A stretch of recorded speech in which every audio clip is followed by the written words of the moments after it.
Hey Alex.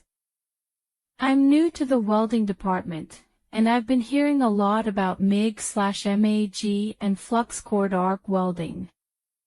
Could you explain what they are and how they work? Absolutely. MIG stands for metal inert gas, and MAG stands for metal active gas. These processes use a continuously fed wire electrode and a shielding gas to create the welding arc. I see. And what about flux cored arc welding?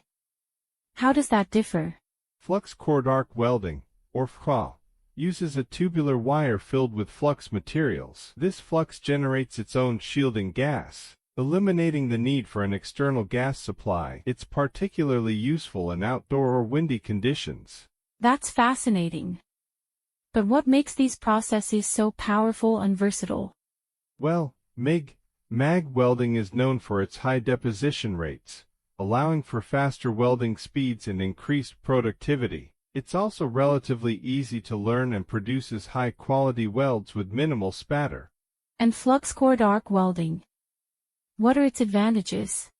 FCAW offers exceptional versatility and productivity. It can weld thick materials, and the flux core provides additional slag protection, making it suitable for outdoor and overhead applications. Plus, it doesn't require a separate shielding gas supply, which can be cost-effective. Wow, I had no idea these processes were so powerful and versatile.